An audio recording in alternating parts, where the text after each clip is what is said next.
It was a long journey to even to get pregnant. It took us a couple of years of health issues to get worked out before we started our first round of IVF.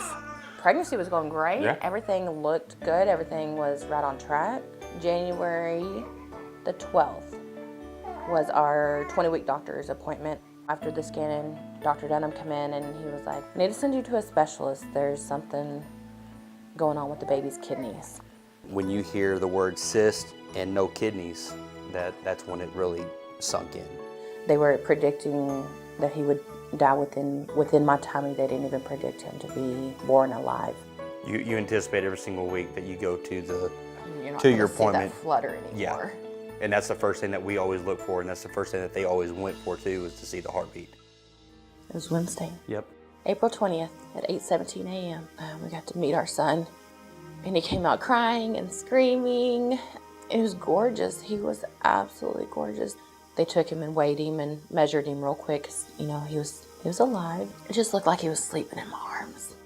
And that's what he did at an hour later after he was born.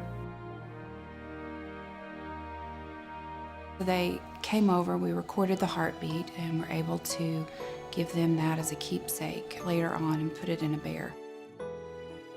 But we did a round 2 of IVF that did not work and did not take.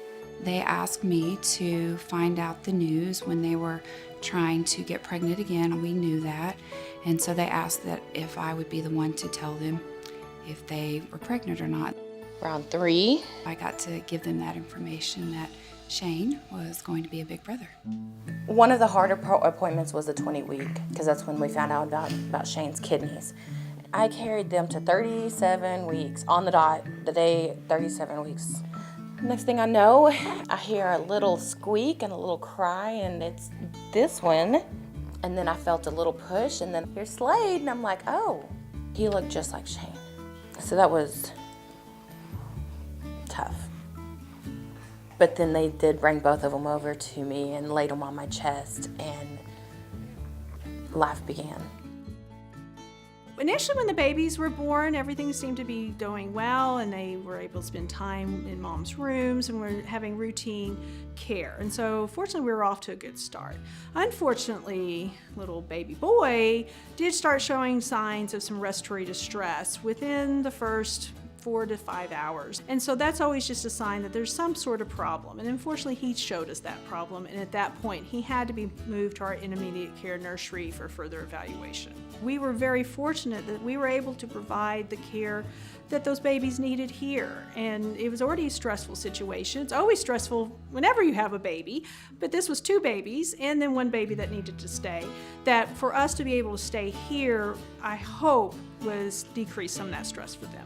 All of our certifications that we have to have, neonatal resuscitation, is provided by Children's Miracle Network. They provide us with all of our radiant warmers, our panda warmers, and our isolettes that can hold twins. All of our IV pumps and syringe pumps that we use are provided by Children's Miracle Network. So just having multiple things like that, the equipment like that, helps us keep more babies here and keep more babies in the nursery. You know, those families work so hard to bring their babies into the world, and we get to just be a little part of helping them do that. Getting them ready to go home and getting them put in the car, I closed the back door and I took a deep breath. I was like, well, this is it. We're going home, and we've got 2 new little additions. We got different miracles with Shane. We didn't get the big miracle of taking him home, but we got the miracle. I got to hold him. I had that hour with him. I got to see him alive. I needed her to help me with more of the healing process of losing Shane. And he's a little miracle. Looking in his eyes just warms my heart. They both make my heart so happy. He helped us grow as a family.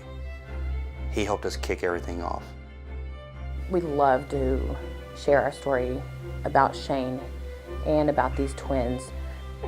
You never know when that one person needs to hear those words, that there is hope, that there is miracles that happen every day, that to never give up. Please support Children's Miracle Network. And help miracle babies like ours.